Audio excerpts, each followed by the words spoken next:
Mas uma boa noite a todos, uma boa tarde, uma boa noite. Muito obrigado mais uma vez à direção da sociedade, aqui do Grupo Espírita, Paulo Rogério, o convite. Essa data estava em aberto, né, dentro da programação. O que falar, né? Que assunto trazer, já que é o último encontro do ano, né, sobre temáticas que tragam a ciência e a espiritualidade juntas, para o benefício da pessoa, para o crescimento moral de cada um, na promoção, né, da saúde integral, que a gente tanto busca isso nesses tempos pós-modernos. Pois bem, esse assunto reflete a necessidade abordarmos essa questão que a cada ano que passa, campanhas vêm sendo feitas com mais profundidade. Porque a problemática é hoje dita de saúde pública. Afeta muito mais a quem a gente imagina que afeta. A questão do suicídio. Mas falar em morte, falar em suicídio, falar em drama. Hoje nós vamos abordar até o final este assunto que está nesse livro, Fé na Vida. Eu trouxe alguns exemplares, já saíram todos. Certamente a sociedade vai adquirir, foi lançado mês passado pela Federação Espírita, que aborda esta questão. Nas diferentes faixas etárias.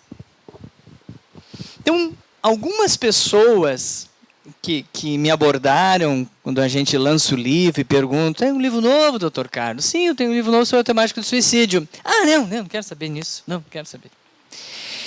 Isso reflete ainda o pensamento vigente. Eu não tenho este problema, suponho que não tenho, que não convivo com ninguém, que não conheço ninguém, que na minha família ninguém se suicidou, então não é um tema que eu me importo. É um ledo engano.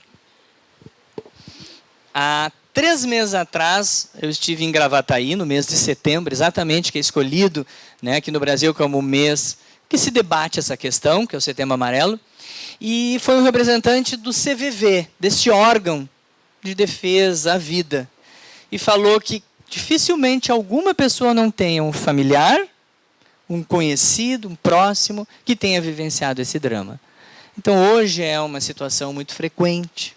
Eu, na minha família, depois que essa pessoa falou, eu me lembrei. Tive uma tia, uma mãe que se suicidou. Tive 2 primos que cometeram suicídio. Então, a gente, se for parar para ver, nós conhecemos alguém. Então, temos que falar nisso. Não com esse medo de não querer falar de uma outra temática, como a morte, que é algo que a gente não quer muitas vezes ouvir falar, ou sobre a própria velhice, que é um tema que afasta muitas pessoas, mas por que falar nisso? Então, o suicídio é importante. E o ano passado aconteceu no Ministério Público, aqui em Porto Alegre, esse encontro que participei eu, Paulo Aguiar e outros médicos da Associação Médico Espírita, juristas da Associação Jurídico Espírita e o presidente da Federação Espírita. Nos reunimos, demos uma palestra o dia todo. O principal foco foi este. Esse foi o tema central, o suicídio nas diversas fases da vida. Falamos do suicídio indireto, nosso colega Sérgio Lopes trouxe essa questão. Foi muito importante que moveu, então, o interesse. Vamos fazer um livro. E saiu esse livro com alguns capítulos a mais que complementam essa história. Então, hoje nós vamos abordar principalmente a questão desse flagelo chamado suicídio e envelhecimento, porque vocês vão perceber como é frequente esta questão na velhice. E o Paulo vai abordar alguma coisa sobre aquilo que também, talvez vocês não saibam, como é frequente o suicídio no meio médico. A gente ainda tem um pensamento assim, um pouco distante da realidade, de que o psicólogo é o ser mais equilibrado e centrado do mundo, que não tem problemas, que vai fazer então a sua escolha pela especialidade, pela profissão de psicologia para lidar com os problemas dos outros, ele está bem, enganam-se.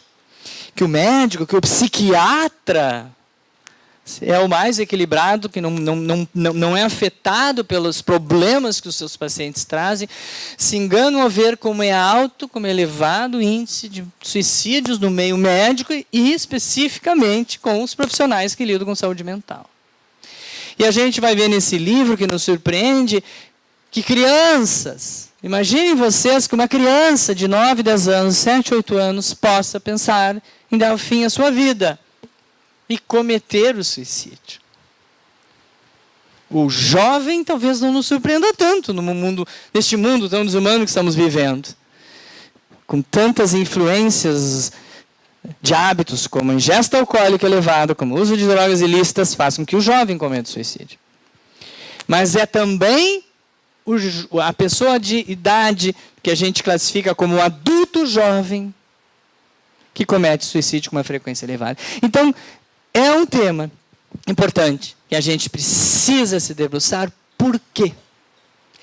Porque no meio de muitos de nós, das nossas famílias, dos conhecidos nossos, existem pessoas, especialmente idosos, que estão dando sinais de que já não estão mais com vontade, não encontram mais sentido na vida, vivem um vazio, e parece que o único caminho que eles conseguem vislumbrar seja o autoextermínio. Acabar com a sua vida achando que acabarão com o sofrimento. Passa ali para tu ver o que diz o mestre Leon Denis. Ele coloca que o suicídio não põe termo aos sofrimentos físicos nem morais.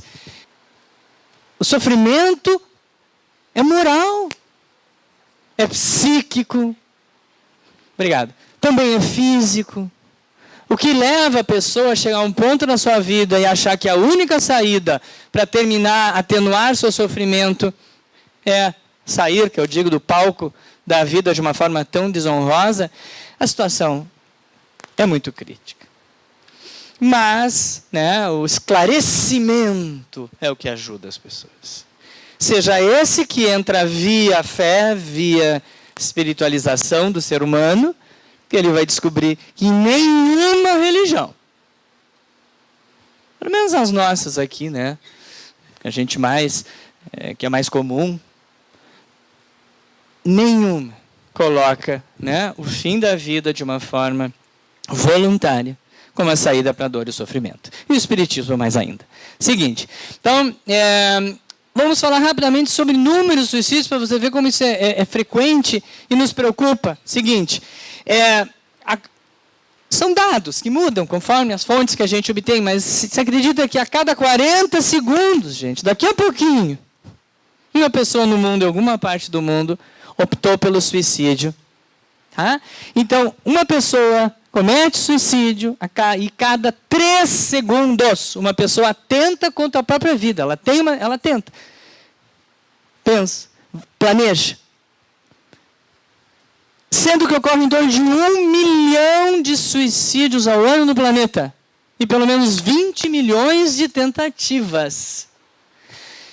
Então, uma pessoa que tentou suicídio, que pensou, está com ideação, tem na ideia, tem na mente isso, ela está certamente em sofrimento imenso. Ela pode ter tentado de uma forma branda, sabendo de que não vai morrer. Eu nunca me esqueço, eu atendi uma paciente uma vez, um pronto-socorro, que o que ela tinha em casa, ela tomou. Uma cartela de sulfato ferroso, ela tomava anticoncepcional, uma cartela de anticoncepcional, ela não ia morrer com isso. Mas é o que ela tinha. Achou, talvez, pensando que aquilo, naquele momento de desespero, mas ela sinalizou ali, por meio em que ela estava, que a coisa não estava bem, que ela estava sofrendo, que ouvissem.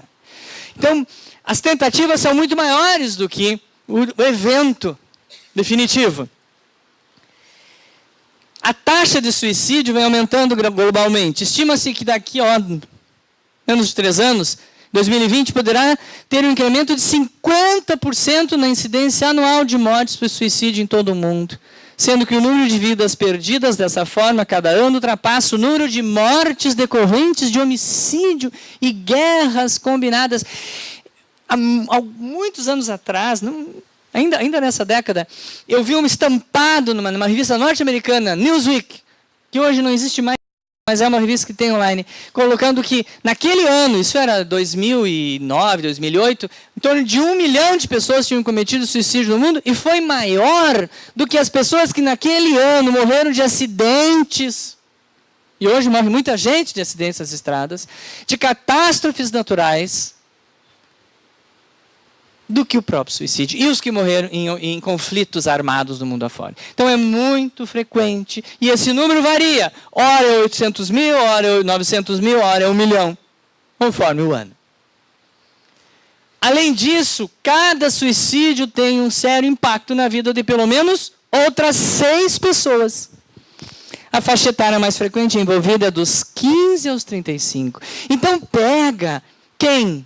É a mais alta, mas pega crianças de 10 anos, pré-adolescentes, pega pessoas de 50, de 75, mas o maior número, a frequência maior está entre 15 e 35. O auge da adolescência, a transição para começar a vida jovem e pessoas já adultas. Então é muito comum esse problema. Seguinte, ainda continuando, próximo. No Brasil, o país que acumula tantos índices negativos, nós estamos vivendo como nunca se viveu na história desse país. Notícias tão ruins a respeito dos nossos índices.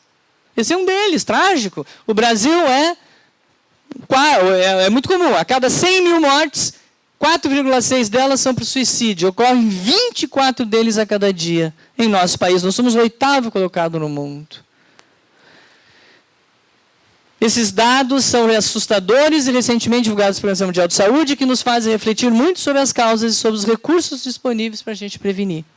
Então, nós estamos num ranking que não é nada bom para nós. E o próximo, mais ainda triste, é que o Rio Grande do Sul, lamentavelmente, nós gaúchos, somos o primeiro no país. E nós temos no Rio Grande do Sul, no Brasil, a segunda cidade em proporção, conforme a população, que mais comete suicídios. É uma cidade no noroeste do estado, cidade de 3 Passos. Quem conhece, quem já foi lá. Inclusive, esse livro, eu estive lá naquela região em junho dando uma palestra, naquela região das missões, e nos falaram, nós temos um grave problema aqui no noroeste. Eu disse, o livro está quase pronto. E agora em setembro, no final de setembro, a Federação Espírita foi até lá, deu uma palestra para a comunidade dessa cidade, levando o livro, o conhecimento deles, fizeram uma campanha enorme para tentar descobrir por que aquele público de jovens lá é o segundo que mais se mata no Brasil. Um estudo interessante que foi feito em 2015 aqui na nossa Unicinos revelou que o Rio Grande do Sul é campeão em tragédia e que nenhum outro estado quer comemorar esse índice, né? Em 17 anos foram quase 20 mil pessoas mortas no nosso estado por suicídio. O DataSUS, esse departamento de informática, confirma que são 10 casos de suicídio a cada 100 mil habitantes no Rio Grande do Sul. Esse índice coloca o nosso estado no topo e 3 Passos, como diz aqui, é a segunda cidade brasileira proporcionalmente que mais se comete suicídio. Seguinte, muito bem. Então nós temos um número que preocupa, é verdade, a gente tem que se preocupar e olhar. Mesmo que, graças a Deus, não é o nosso problema, não é o nosso drama. Não é de nenhum familiar próximo, nem de um amigo próximo. Mas nós vamos ver que a gente precisa estar atentos, especificamente com essa parte do tema, da palestra que eu trago para vocês aqui, que é sobre a questão do envelhecimento, sobre a frequência de suicídios nas pessoas idosas. Essa todos nós temos, algum familiar idoso. Somos nós esse idoso. Temos amigos, participamos de uma rede social em que tem idosos.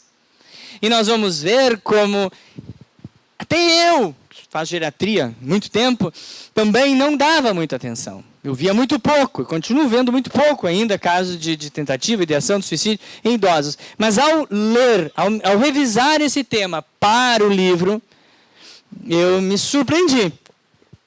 Como é frequente. E alguns dados que eu trago para vocês. Então, suicídio entre idosos.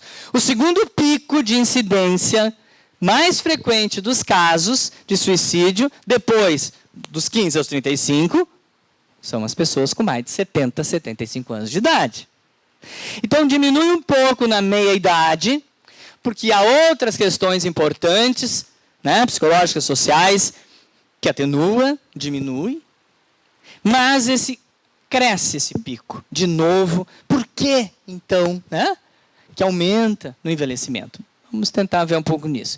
Então, segundo esse autor, Berzins, colocou que no envelhecimento, o suicídio é um drama relacionado ao silenciar da pessoa idosa.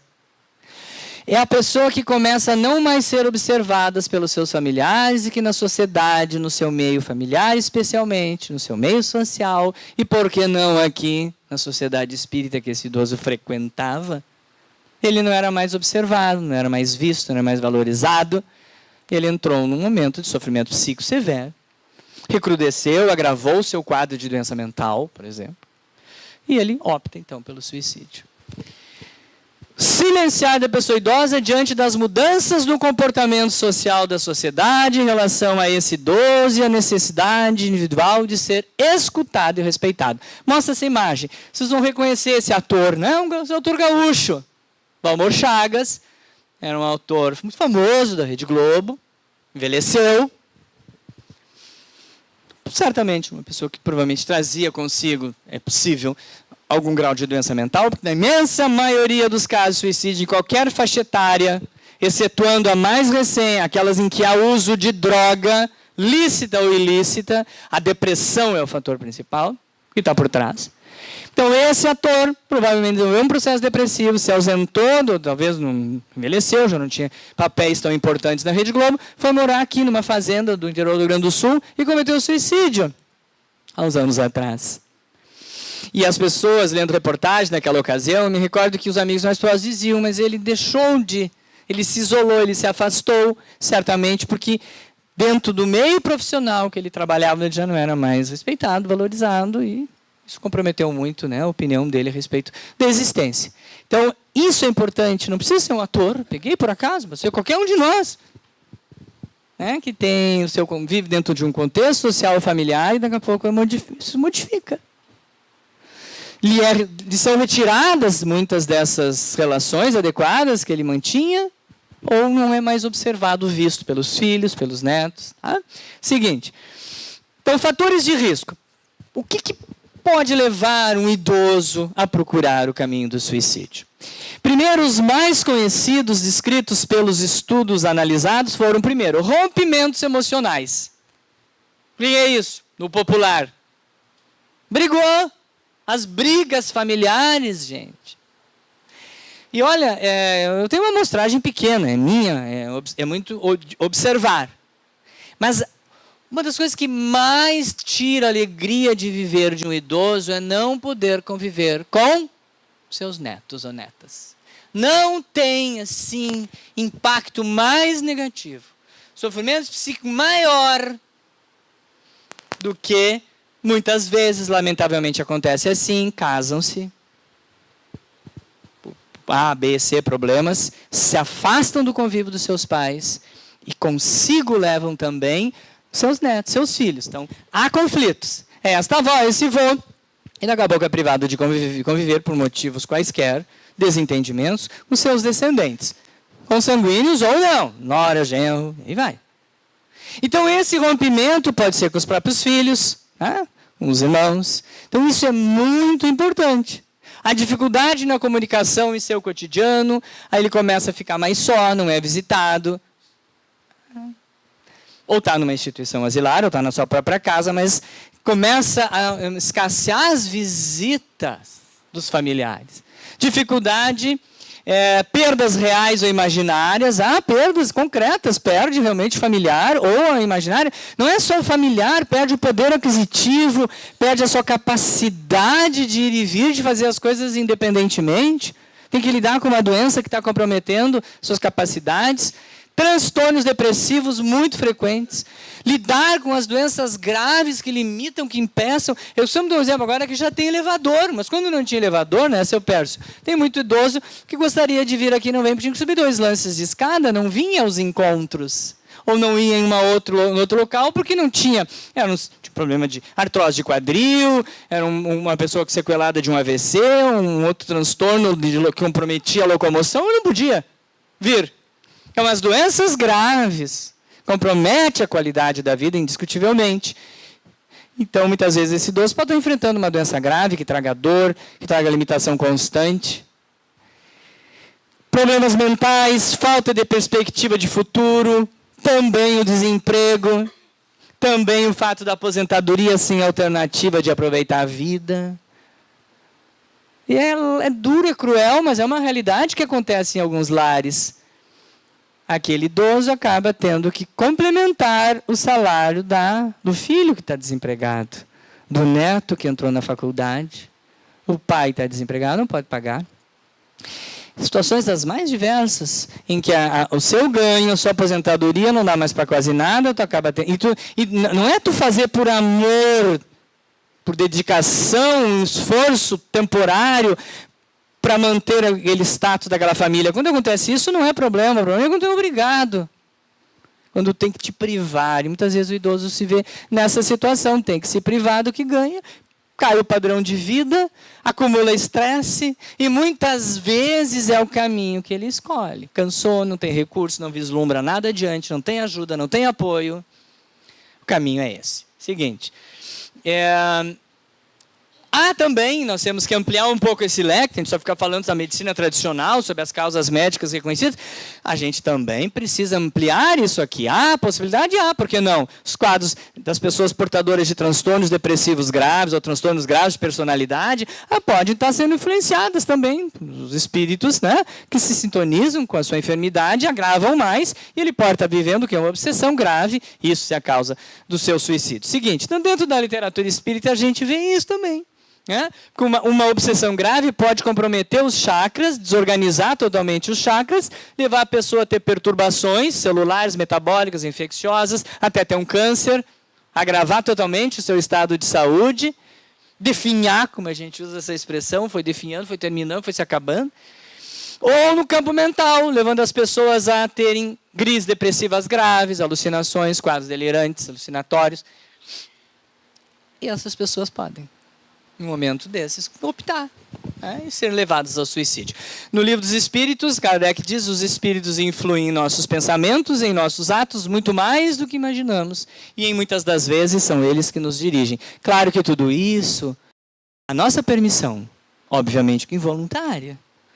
Uma pessoa com depressão grave, em que acumula perdas, tristezas, frustrações da vida, está numa situação que com certeza está permitindo a influenciação negativa de outros espíritos, e isso só agrava seu estado. Seguinte, bom, algumas causas, né? Vejam o que é importante dentro do suicídio, especificamente entre os idosos, que é diferente do jovem, que é muito diferente da criança. Geralmente o jovem é intempestivo, é no momento assim, de uma hora para outra, muitas vezes sem pensar. E muitas das vezes a gente vê que o jovem tenta várias vezes para ser efetivo numa delas. Na imensa maioria das vezes, felizmente, ele acaba desistindo, tenta, ameaça, avisa, dá sinais, nunca é tão bem elaborada ao ponto de ser fatal. Mas o idoso é diferente. Estudiosos do assunto têm revelado que a tentativa de suicídio em idosos tende a ser mais efetiva do que em adultos e adolescentes, o que pode estar associado a uma menor probabilidade de socorro diante disso que assusta, e isolamento social. Porque o idoso também dá sinais, e nós vamos ver depois, de que as coisas não estão indo bem, que ele está pensando nisso, que se algo não mudar, algo não foi feito, se a família não der um jeito, ele vai tomar esse caminho. O isolamento social, como eu disse para vocês, ninguém vê o papai, 2 meses, 3 semanas, ninguém visita. Ou se visita, visita rapidinho, só para pegar parte da pensão. Lamento, mas é uma realidade cruel. A verbalização do desejo de morte, a doação de bens. Então esse idoso começa a verbalizar, já pensa na morte, começa a falar muito nela.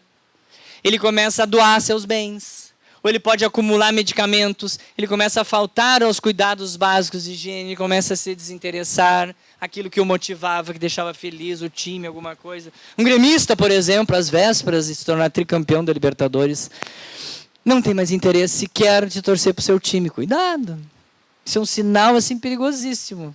tornar um pouco menos pesada esse tema. Às vezes ele perde o interesse daquilo que ele jamais, vocês poderiam imaginar, que não trouxesse ele felicidade. Ele pode começar realmente a dar esses sinais para vocês.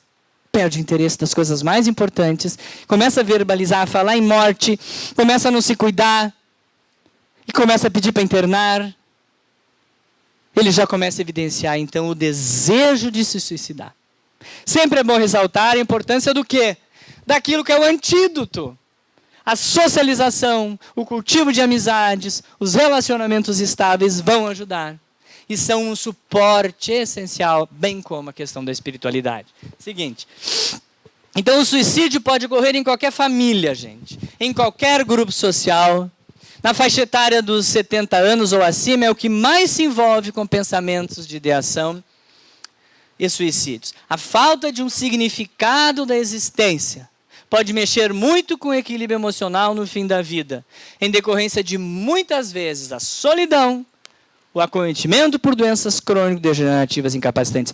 Isso é peso, muito pesado. Isso é determinante e fundamental para que, em determinado momento, aquilo que um outro idoso não tem recursos para superar alguma perda, aquele ali não tem, porque ele está enfrentando uma doença grave, crônica, e não tem perspectiva futura, ele está só, ele se vê incapacitado, ele está vivenciando um processo depressivo, ele buscará. Fiquemos atentos, ele pode optar por essa triste realidade. Seguinte, então nós vamos encontrar nesse trabalho, nessa foto, eu acho que ele é bem, essa vozinha aqui, é a esposa dele. Eu olhei nessa imagem e pensei assim, vejo isso, no seu geriatra eu encontro casos assim. É a vozinha que está, por exemplo, alienada mentalmente, está com uma demência senil, está... Então, a tristeza dele, daquele vozinho ali, é muito grande. Talvez ele esteja vivendo um vazio existencial por ver a companheira, né? Também já ou alienada mentalmente ou vivendo uma depressão, uma tristeza profunda, e ele pode também escolher por esse caminho, não encontrar mais sentido na vida, ninguém mais, nem a família, nem netos, nem ninguém é motivo para ele permanecer aqui, ele muitas vezes procura esse caminho. Seguinte, então a gente tem que tentar primeiro identificar, buscar auxílio e prevenção. Por isso que essas campanhas estão cada vez sendo mais frequentes, acontecendo em vários locais do mundo. No Brasil cresceu muito essa campanha do Setembro Amarelo, para que se identifique pessoas com potencial, ou que estão pensando em se suicidar. Pode passar. Um desses é o CVV. Já deve ter ouvido muito falar, que é o Centro de Valorização à Vida, que vai proporcionar, né, visto que ele é hoje um dos serviços mais procurados no Brasil, ele é brasileiro, com uma média superior a 1 milhão de ligações. Funciona principalmente por telefone, mas existe plantão presencial. Existe um local aqui em Porto Alegre, eu não sei onde é, que as pessoas muitas vezes vão até esse lugar e tem pessoas voluntárias do CVV que recebem para conversa. Vocês sabem onde é que é. Mas tem a presencial e tem por linha telefônica. E isso está, como eu disse para vocês, multiplicando.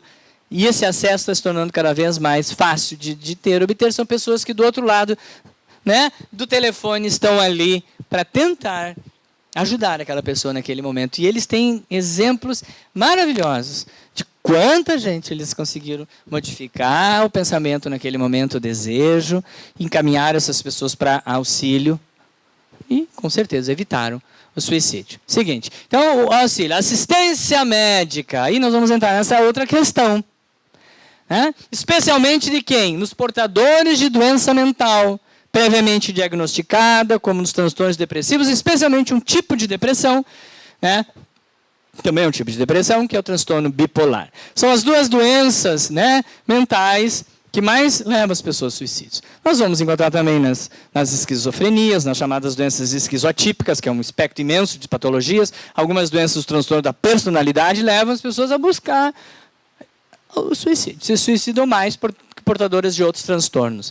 Então, o depressivo, o bipolar, que está numa fase em que começa a pensar na morte, idealiza, planeja, muito cuidado e muita atenção, porque, sendo ele um idoso, A chance dele ser bem-sucedido é muito grande. Seguinte, então auxílio e prevenção. A disponibilização de uma vasta rede de apoio, que vai incluir quem? O suporte de família, o meio social em que nós estamos incluídos, cultural, esportivo, religioso e espiritual, é toda uma rede imensa, gente. E vocês vão ver quanto o suporte social, o suporte espiritual podem ser peças-chaves em evitar que a pessoa procure esse caminho e quanto ela pode ajudá-lo, né, a ressignificar a sua vida, as suas problemáticas. Essa rede de apoio pode aumentar a capacidade de quê? De qualquer um de nós enfrentar melhor. Enfrentamento diante das mais diversas situações aflitivas que a gente vivencia, que vão levar ao sofrimento psíquico de cada um. Quem não passou uma tristeza, quem não ficou em baixo astral por algum momento, isso é uma coisinha de nada perto do sofrimento psíquico de um portador de depressão, ou de uma fase hipomaníaca, não, pera um pouquinho, fase depressiva, né? Do transtorno bipolar, ou uma outra doença em que ele não consegue ver nada na vida que lhe traga prazer, motivação, ânimo, esperança. E ele procura esse caminho. Seguinte, então precisamos ir atrás dessa rede, o auxílio e prevenção. Aí entra também o suporte religioso, né? Os credos espirituais ou religiosos sempre desencorajaram. Essa palavra é muito interessante. Desencorajar. A opção pelo fim do sofrimento com a saída equivocada da vida através do caminho encurtado que o suicídio poderia proporcionar. Veja, então como se no palco da vida, a cena que tu fores, que tu escolheste para encenar, não é a mais honrosa. Tu escolheste um caminho, uma saída equivocada para tentar evitar o sofrimento por um caminho que na tua cabeça, no teu pensamento, mesmo tu sendo espírita, mesmo tu sabendo de tudo do espiritismo, pode ter sido até um evangelizador, o que foi? Dependendo da situação que tu estás vivendo, esse senso crítico, essa capacidade de discernir, tu pode estar perdendo. E tu pode, naquele momento, nada disso que tu acumulaste na tua vida, ser capaz de te mudar de opinião. Aí tu acha que cometendo suicídio, o sofrimento desaparece. O que não é. Então vamos falar um pouquinho disso. Socialização. Não está ali os senhores, os homenzinhos, tudo de boné na praça, cabelo grisalho. Isso são exemplos só de homens, mas tem os grupos de socialização de mulheres, que são muito mais frequentes. Então, os estudos têm mostrado o quanto beneficia e pode ajudar. Um desses foi feito em 2006, um estudo longo, longitudinal, que acompanhou por muitos anos um grupo grande de pessoas idosas e viu que o cultivo de amizades. Aí eles colocaram, em 2006 nós não vivíamos o apogeu das amizades virtuais, né? Hoje, então meu celular está lá na entrada. Vou levar 1h30 sem abrir. Quando eu abrir, vai ter um monte de vídeo, de mensagens. E nós estamos vivendo isso hoje com os grupos de WhatsApp, com o nosso Facebook, etc., Instagram, onde nós vamos toda hora consultar uma mensagem que mandamos, que recebemos. Então nós temos isso também. E dia hoje, sábado. Terça-feira, eu fui dar uma palestra lá na FENAC, shopping, para um grupo da Cidade de Psicologia do Rio Grande do Sul, para falar sobre envelhecimento, socialização e espiritualização. E eu tinha uma opinião, até uma senhora levantada do público, e dar a opinião dela. Uma senhora idosa, que veio do norte do país para o Rio Grande do Sul, sem ninguém, começou a ter um grupo de amigos no WhatsApp, que eram pessoas que ela existiam de carne e osso, mas estavam distantes dela, e ela coloca como sendo todo o suporte que ela tem social para conviver com a solidão aqui em Porto Alegre, tá? Porque ela tinha esse grupo. E hoje, com o advento do vídeo, da videochamada, então nos aproxima das pessoas. Então esse grupo de amigos próximos também pode nos ajudar. Mas esse estudo foi feito quando não tinha o advento do WhatsApp. E nesse grupo não entravam os amigos virtuais. Eles provavelmente podem trazer benefício, sim. Mas os que são reais, que a gente se encontra frente a frente, que convive, que se visitam, podem ajudar muito. Eles podem prolongar e dar mais sentido à vida.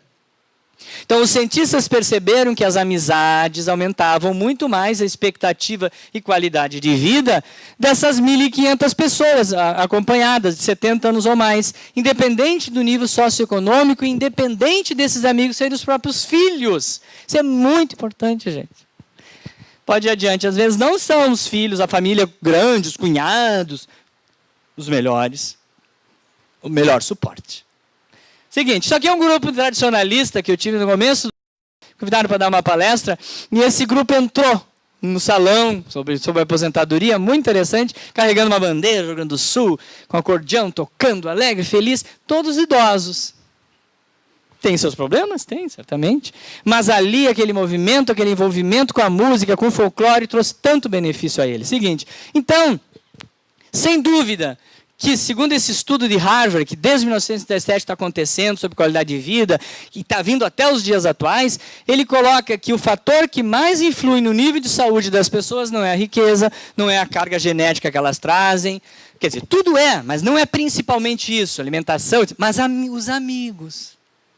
Esse é um estudo dos mais importantes que estão acontecendo. Há mais de 70 anos ele acontece. Já não sei quantas mil pessoas já foram roladas nesse estudo. Hoje tem em torno de 600, 700 ainda vivos, que se encontram, são pesquisados, são feitos exames, respondem entrevistas e respondem uma pergunta: o que te faz? O que importa na tua vida? O que te dá qualidade de vida e saúde? Eles colocam que são a força das amizades, o poder dos relacionamentos, a qualidade dos relacionamentos. Então hoje nós começamos a falar de uma expressão que só se falava para exercício físico. Aptidão.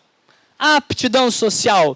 Isso é importante. Aptidão social, ou seja, a capacidade que tu tem de se relacionar com as pessoas, o quanto esses teus amigos são importantes, o quanto tu te sente pertencente a um grupo, a um movimento. O quanto isso te dá um suporte que nada, talvez na vida, nada que eu digo assim, a tua intelectualidade, teu sucesso financeiro, teu poder que tu tinha, não podem, neste momento, te restaurar o bem-estar, a vontade de viver. Mas a aptidão social faria isso. A tua fé poderia fazer isso. Esse estudo outro feito lá na Inglaterra mostrou que as pessoas que se sentem parte de alguma coisa se sentem protegidas do transtorno depressivo. E poderia ajudá-las a se recuperar melhor dessas enfermidades. Então, aqueles depressivos que se sentiam participantes de um único grupo já tinham mais chances de se recuperar. Se sentiam, e quando eles percebiam que realmente eles eram importantes naquele grupo, sentiam fazer parte daquilo, eles tinham mais benefícios. Diminuíam as chances de recaída, recuperavam-se melhores das suas enfermidades. E se eles participassem por mais grupos, tem muita gente que vem de tarde num chá, que vai no folclore, que à noite vai numa outra atividade, e tem várias atividades sociais. E isso traz grandes benefícios. Seguinte, e agora em 2017, na metade do ano, um jornal de circulação diária na Inglaterra, The Guardian, colocou uma manchete muito interessante. A pergunta dizia assim, ó: quem tem mais impacto no seu bem-estar, a família ou seus amigos? Quase 308 mil pessoas foram ouvidas, lidas, foi feita uma revisão desses 148 estudos, enfocando essa questão da socialização da família, e mais de 308 mil pessoas descobriram que aqueles com relações sociais fortes aumentaram suas chances de sobrevivência ao longo de 7 anos em 50%. O que é isso? Segundo esses autores, esse aumento de 50% é tão potente que é como se uma pessoa parasse de fumar. A qualidade de vida que ela tem a partir dali, a diminuição de riscos cumulativos é imenso. Então, essas pessoas que tinham grupos, e esses grupos geralmente eram grupos de amigos, que poderia ser um grupo tradicionalista, podia ser uma atividade voluntária, podia ser um coral, podia ser qualquer tipo de trabalho social, cultural, religioso, espiritual, beneficiaria. Outras pesquisas mostram que as pessoas geralmente dizem passar um tempo mais agradável com os amigos do que com os próprios parentes, quando envelhecem. Porque quando a família é o suporte bom, ótimo, ela vai te acrescentar, ela vai te beneficiar, vai te ajudar a significar a situação das adversidades da tua vida te fortalece, aumenta a tua capacidade de enfrentamento. Mas quando é a família o problema, e aí? Então, ao longo dela, ao longo da existência do envelhecimento, precisamos olhar para essa linha de suporte que pode ser decisiva para o idoso, numa adversidade, numa dor, numa doença, não procurar o suicídio como caminho. Seguinte, e por fim, o envolvimento religioso e espiritual, que entra nesse suporte que a gente chama para melhorar a qualidade de vida e ajudá-lo a enfrentar. Bom, sabe-se, que a espiritualidade ela vai enfocar o quê? Elementos imprescindíveis, transmitindo vitalidade, significando os momentos bons. Quando são momentos bons é tudo mais fácil. Mas ela também pode dar significados às perdas, às adversidades, momentos ruins da vida. Ela é um sentimento que cada um traz consigo. E esse sentimento, dependendo da fé, do envolvimento que cada um tem, pode despertar habilidades estimulantes ao cuidado, gente, ao autocuidado, ao autoamor, à valorização desse projeto reencarnatório que não pode ter esse desfecho tão desfavorável, que precisa ser encorajado a lidar com as adversidades, se elas estão dentro dessa natureza de provas que cada um tem a passar. Então, a fé, a crença, ela pode ajudar a te despertar dentro de ti uma força, uma capacidade de superar aquilo que é negativo, o pessimismo, o desânimo, a desesperança, e pode trazer, sim, a motivação, a coragem, para lidar e continuar a caminhada. Ainda esse envolvimento religioso, a religiosidade, a fé, a espiritualidade, vamos resumir tudo, ela é uma dimensão importantíssima e ela ocupa um lugar muito importante na vida de cada um, de todo mundo. Nós estamos no Brasil, graças a Deus. Neste momento, agora já é de noite, mas nós temos vários colegas da Associação Médica Espírita que estão na Europa há várias semanas dando palestras em centros espíritas da Europa, falando para meia dúzia, pouquíssimas pessoas. A gente tem acompanhado as imagens e fotos, pouquíssimas pessoas vão buscar lá, lamentavelmente, naquele continente, essa compreensão para a vida filosófica, moral, espiritual.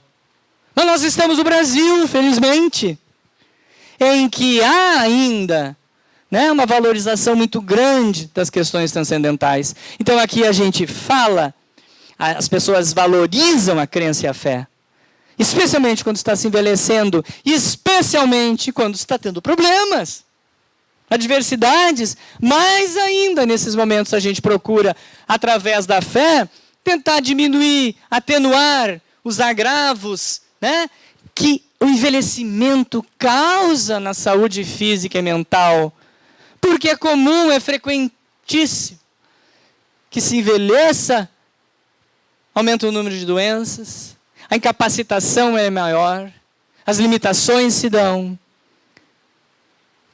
há uma modificação do status financeiro, das condições sociais, familiares, e muitas coisas, lamentavelmente, de adversidades surgem, acontecem nesse caminho. E lidar com isso não é fácil para ninguém. Poderá ser mais brando, poderemos atenuar esses agravos que poderão chegar mais intensos em algumas pessoas se a gente tiver uma fé, por exemplo. Então é isso que os estudos mostram, que os mais idosos, os mais religiosos, eles conseguem lidar melhor com isso. Eles enfrentam melhor essas situações referentes ao seu processo de envelhecimento próprios, dessa questão da existência humana. Seguinte, então, também se fala muito dessa questão de que esses estudos mostram que quanto maior for o grau de envolvimento religioso, isso é igual à religiosidade intrínseca, quanto mais tu te envolves com uma atividade qualquer, vamos estar na nossa sociedade espírita, muitos de vocês só vêm aqui assistir a palestra do sábado à noite, mas muitos de vocês estão ligados a vários trabalhos que existem aqui na casa, ou fora dessa, em outras sociedades, ou ajudam outras instituições, e procuram se modificar, se aperfeiçoar moralmente, identificar em vocês as inadequações, os erros e tentar ser um pouco melhor. Esta busca enriquece a gente. E esse maior envolvimento religioso pode reduzir realmente os índices de suicídio. Esse é o maior estudo realizado até hoje na Coreia, publicado em 2012 no Jornal de Odontologia e Enfermagem. Vejam vocês, o que ele colocou? Estudos mais recentes têm evidenciado que quanto maior for o grau de envolvimento religioso ou espiritual de uma pessoa, menores serão os índices de suicídio. O maior estudo, então, feito até hoje sobre suicídio, publicado em 2012, que cientistas norte-americanos acompanharam por até 16 anos 20 mil pessoas. E o principal fator protetor observado foi o envolvimento em serviços religiosos. Houve 3 vezes menos casos de tentativas de mortes por suicídios entre aqueles que se consideravam mais espiritualizados, mais religiosos, que mais se envolviam em alguma atividade, se sentiam pertencente a ela, porque o grupo religioso e espiritual de uma sociedade espírita é um grupo social, é uma forma de socialização. E se a tua opção pela socialização também conta com esta interface religiosa e espiritual, provavelmente melhor vai ser para essa pessoa. Seguinte, pode gritar. A doutrina espírita, a luz da doutrina espírita, a morte física não extingue a pré-existência do espírito que a anima. Portanto, não acaba com o sofrimento. Esse paradigma espírita é fundamental na compreensão de que a opção pelo suicídio ocasionaria, que danos traria ao espírito a morte, desta forma. Então, esse entendimento que é claro para nós, não através do medo de que esse espírito nunca vai se salvar, o que não é verdade. Ele passará por maiores dificuldades no desencarne, quando optou pelo suicídio. Será resgatado da mesma forma. Imagina quantas mães que veem seus filhos cometendo suicídio dentro do mundo das drogas, da delinquência, sofrendo.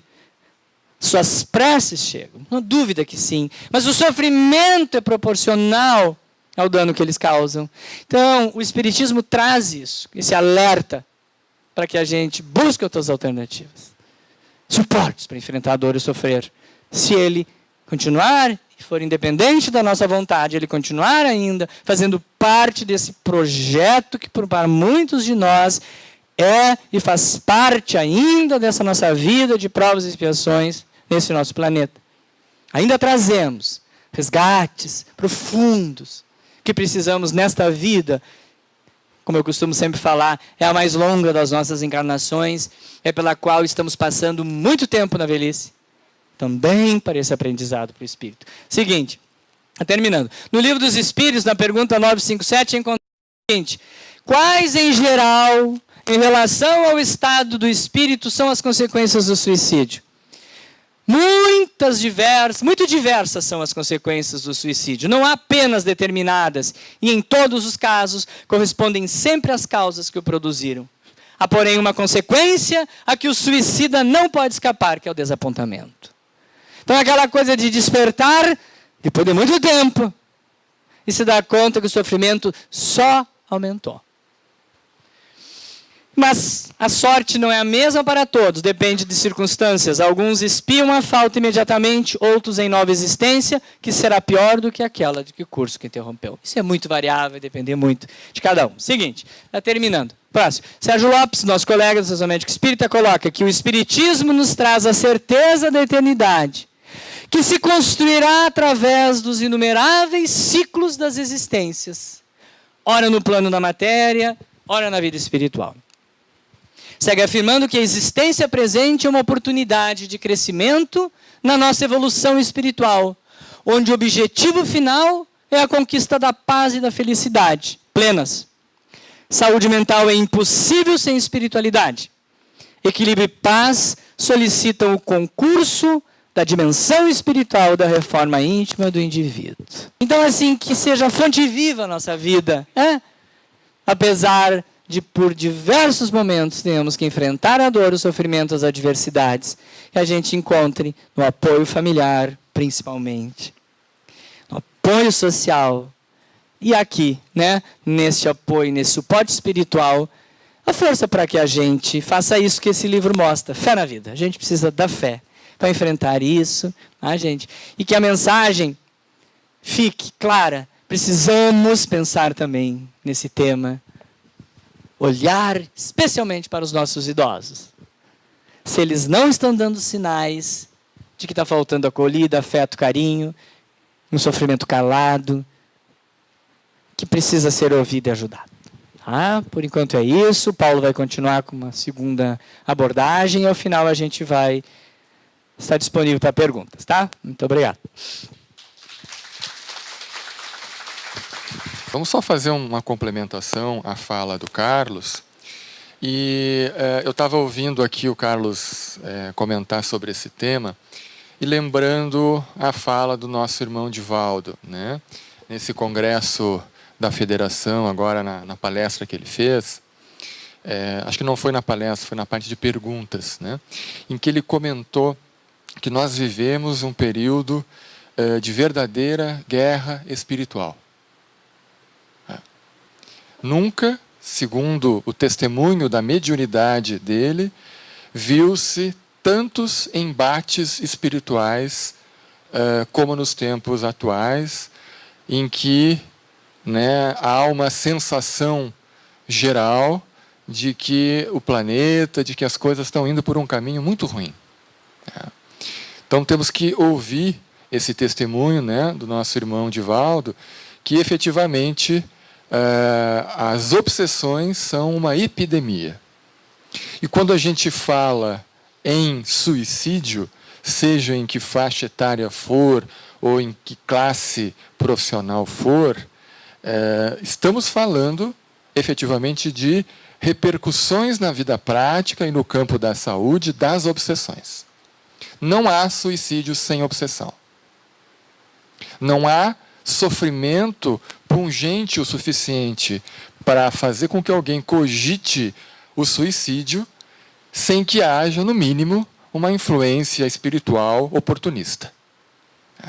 Então esse é um tema espírita, em essência, né? E quando nós vemos as pesquisas médicas mostrarem que as pessoas que são mais religiosas ou que frequentam mais templos religiosos têm taxas menores de suicídio, nós precisamos, médicos espíritas, fazer essa leitura, né, de que, de alguma maneira, os processos obsessivos, as influências perniciosas são atenuadas, dirimidas, tratadas nessas pessoas que buscam o auxílio espiritual, através da prece, da oração, da frequência a templos religiosos e, sobretudo, da vivência daquela determinada religião que traz princípios morais elevados, que coloca no indivíduo freios, né, para os comportamentos atávicos que todos nós trazemos e que estão na raiz também de comportamentos ligados ao uso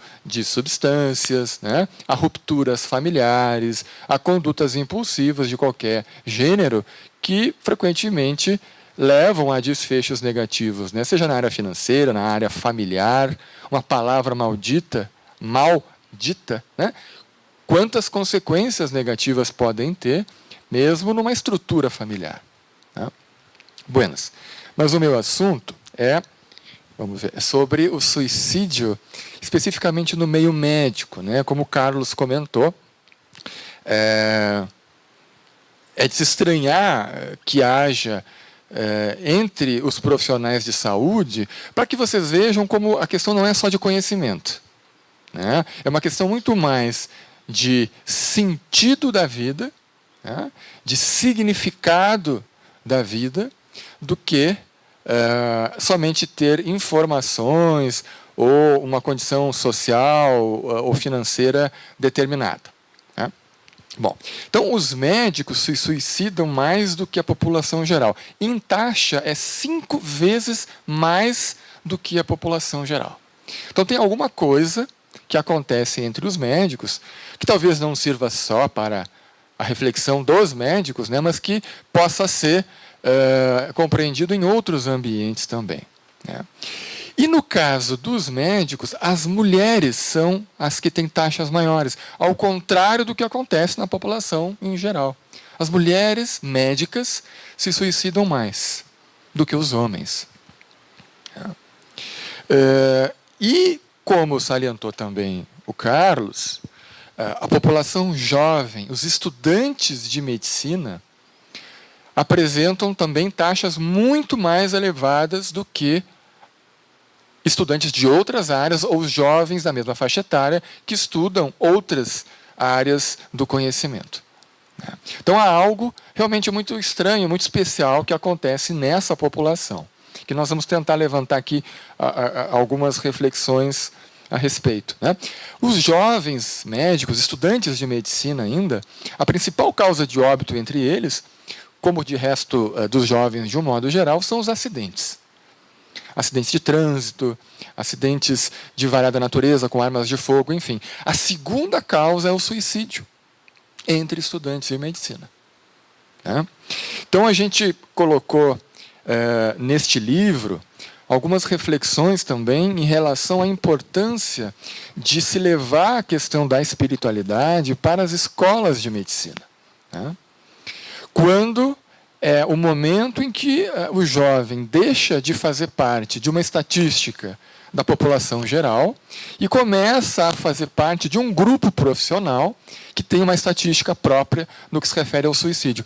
E, particularmente, refletindo sobre esse assunto na elaboração do capítulo, nos pareceu interessante reflexionarmos que o materialismo é esse grande causador da falta de sentido existencial que está na base de cometimentos dessa natureza. O estudante aprende na faculdade de medicina, ou ele é convidado de alguma maneira a pertencer a um grupo social. Todos nós queremos pertencer a um grupo social que nos dê uma identidade, que nos faça nos sentirmos entre iguais. A gente busca, especialmente na juventude, esse pertencimento. E fazer parte de um grupo de médicos, nas escolas de medicina, significa abrir mão de crenças espirituais. Significa pautar a sua vida pela ciência, pelo racionalismo, pelas evidências que as pesquisas mostram. Significa exercitar num grau elevado a razão. E isso, de alguma maneira, é ensinado nas faculdades como abrir mão de crenças não cientificamente embasadas, segundo a visão da ciência majoritária. Então, os jovens lutam muito para aderir, para seguir esse padrão, para adequar a sua vida dentro dessa perspectiva para serem bons médicos. Porque é isso que se quer, quando se está na faculdade de medicina, aprender aquela arte, aquela ciência e sermos bons médicos. E muitos que não têm de família uma família religiosa que tenha passado para esses estudantes princípios morais sólidos, fundamentos religiosos que deem um sentido realmente à sua vida e que construam a sua visão de mundo em que Deus é indispensável, em que a espiritualidade existe e que os valores morais não são meramente piegas, enfim, eles acabam aderindo a essa pressão de grupo, aderindo a essa visão de mundo, que é a visão passada pela ciência, em que não há Deus, em que, quando disseca-se o corpo humano nas faculdades de medicina, logo ali no início, no curso de anatomia, não se encontra nada além do corpo físico. Então, de alguma maneira, essa experiência na juventude, estamos falando de jovens. Eu entrei na faculdade com 18 anos. A maioria dos jovens ingressa na medicina com 18 anos. 18 ou 19 anos. Então, nós somos muito jovens. E a força de toda essa estrutura acadêmica e da falta da espiritualidade como disciplina médica, como conteúdo de aprendizado médico, exerce uma influência muito grande na vida desses profissionais. Não só na maneira como eles lidam com os seus pacientes, abrindo espaço para isso ou não, valorizando isso ou não, mas na sua própria vida pessoal. E o que nós vemos em adultos médicos já, nos seus 30 e poucos anos, 40 e poucos anos, são taxas de suicídio 5 vezes maiores do que a população geral. Apesar do status social, apesar da relativa estabilidade financeira, enfim, apesar de terem escolhido uma carreira nobre e que dá um sentido e ocupa muito, né, a sua cabeça, a sua vida, há algo que falta, né, que é justamente o sentido para isso tudo. Né? A medicina, ela não é um mar de rosas a sua vivência. Né? A maioria dos profissionais, ou 40% dos profissionais no estudo americano, estavam passando por ou a síndrome de burnout, que é aquele estresse profissional extremo, ou a depressão. Né? E nós sabemos que entre os médicos também há uma altíssima taxa de uso de álcool e de substâncias psicoativas, que é um outro fator que intermedia, né, que leva ao desfecho das tentativas de suicídio. Bom, além disso, algumas pesquisas falam em personalidade do médico. Né? Nós sabemos que não há uma personalidade médica, mas há características dos médicos que colaboram para essa questão, como, por exemplo, o racionalismo, né? Como, por exemplo, a autoexigência, né? Serem muito exigentes consigo próprios, né? As dificuldades inerentes à profissão, a dúvida diante de situações em que a medicina não apresenta uma resposta clara de como o médico deve se conduzir. Né? Aliás, essas situações são diárias. Né? Muitas vezes, ali no leito de um hospital, na solidão de um consultório, não há uma conduta técnica que seja realmente embasada em evidências. Né? O médico tem que lidar com situações em que o certo ou o errado está muito próximo. E isso gera um estado de ansiedade muito grande, porque há um senso de responsabilidade com aquilo que se está fazendo. Ainda que o médico não seja espiritualizado ou religioso, sempre se quer o melhor do paciente. Né? E o que está em jogo são vidas humanas. Vidas de crianças, vidas de neonatos, vidas de gestantes, de idosos. Né? E essa responsabilidade diária diante de situações em que não há um caminho claro a seguir. Repito, a medicina é cheia dessas situações. Isso gera um estado de tensão, de ansiedade, sem falar as questões materiais do nosso mundo atual, né? As questões remuneratórias, as questões da judicialização da medicina, as questões empregatícias, enfim, que cada vez se deterioram mais, inclusive na medicina. Bom, essa questão do estresse profissional, além do fato dos médicos conhecerem os meios de cometerem suicídio. Né? Então, há um conhecimento, sobretudo do universo químico, né? Eficaz para esse cometimento. Então, a taxa de sucesso dos médicos que tentam isso é maior também do que o da população geral, que às vezes faz uso, como o Carlos comentou, de métodos que não serão eficazes. Bom, entre, então, os profissionais, entre os colegas, acreditamos que o grande fator responsável também por essas taxas maiores de tentativas de suicídio e de suicídio efetivo é a menor religiosidade, é a menor espiritualidade. Todas as pesquisas mostram que a classe dos médicos, infelizmente, fruto mesmo desse conjunto de coisas que nós vimos aqui comentando, é muito menor do que a população geral. Tanto da crença em Deus, né, que seria o básico, né, quanto a prática e a vivência de alguma espiritualidade. Né?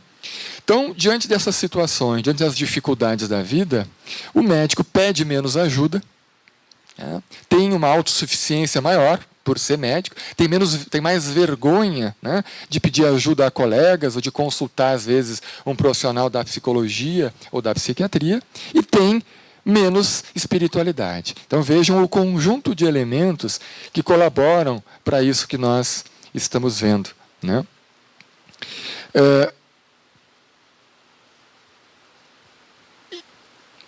Um dos fatores também que nós comentamos no livro é o papel das obsessões espirituais no consultório do médico. Porque o consultório do médico, ele é um ambiente que pode salvar vidas, que pode mudar destinos, que pode aliviar sofrimentos que muitas vezes são gerados por obsessões. Problemas de saúde física, problemas comportamentais, problemas emocionais, não importa. No consultório médico, abre-se uma oportunidade de o resgate de uma encarnação. Então é um ambiente também de embate espiritual. É um ambiente também frequentado pelos obsessores dos pacientes, além, é claro, do próprio médico. No livro Libertação, há uma descrição exatamente desse cenário.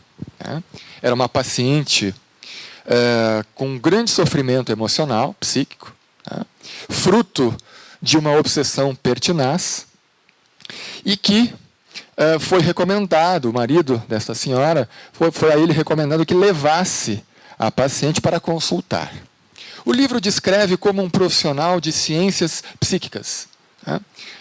Não fica bem claro qual é a especialidade, ou se mesmo é um médico, mas é alguém médium.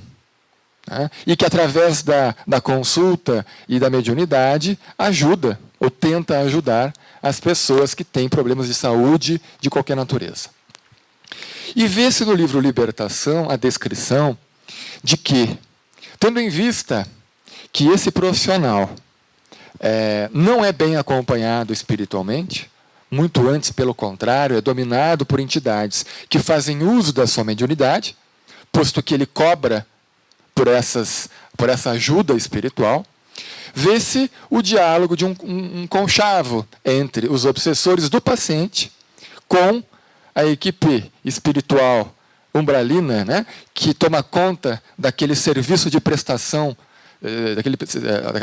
daquele serviço religioso cobrado, e em que há toda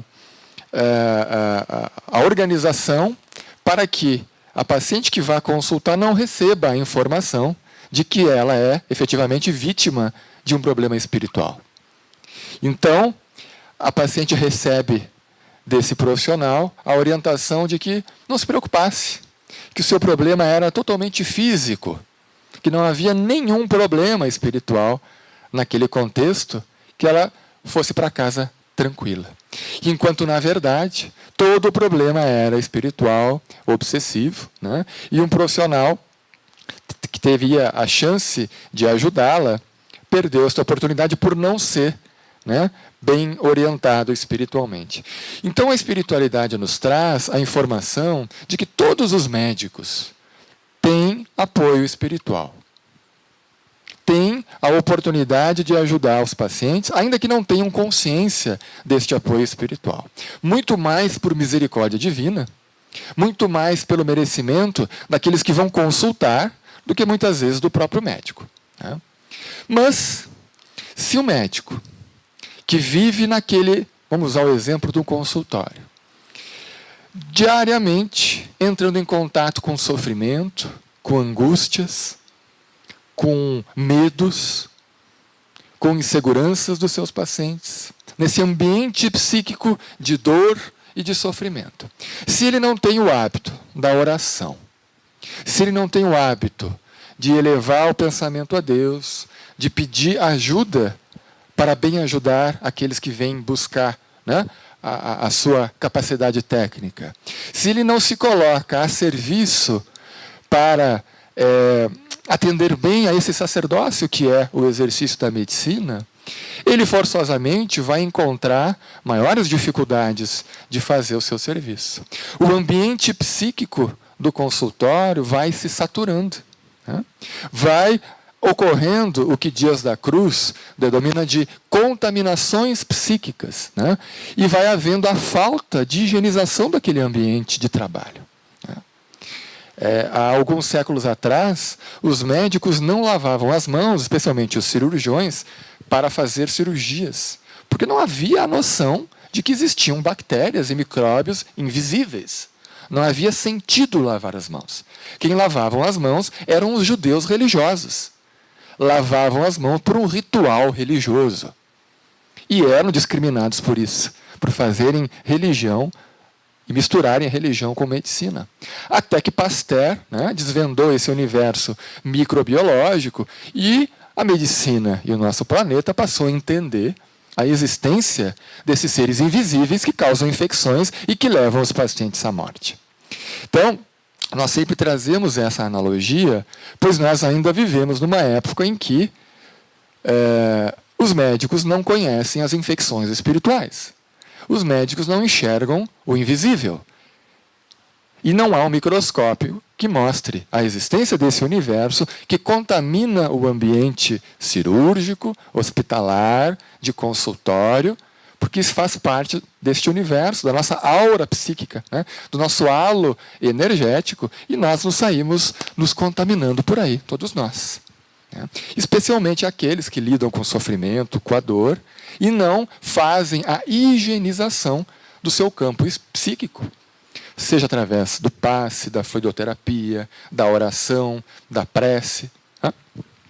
E isso reverte, efetivamente, em prejuízo tanto ao trabalho, ao ofício em si, quanto à própria saúde dos profissionais. Não é à toa que, entre os médicos, aqueles que mais cometem suicídio são os psiquiatras. Justamente esse ambiente, né, esses profissionais que são os mais céticos, dentre os médicos, os psiquiatras são os mais céticos, os que menos frequentam templos religiosos, né, e, de alguma maneira, os que mais se conectam emocionalmente, em tese, com os seus pacientes. O que mais há permuta psíquica deste universo não descortinado pela medicina, que é esse universo sutil. Poderíamos colocar aqui também os psicólogos, né? Mas nós não temos estatísticas que mostrem como que isso se processa entre os psicólogos. Né? Mas, na verdade, isso acontece com todo profissional, né, que se interessa efetivamente pelo seu paciente e que se envolve afetivamente com eles e dedica tempo para ajudá-lo, né, na sua problemática. Trazemos aqui os médicos porque há pesquisa e como símbolo, né, deste processo que acontece no cenário de saúde em que há tanto sofrimento. Né, que ninguém vai procurar ajuda porque está feliz, porque está tudo bem, né, porque não tem dor nenhuma, a não ser, né, os casos específicos de check-up. Né? Muito bem. Então, mais ou menos essas eram as reflexões que tínhamos, né, da importância da espiritualidade,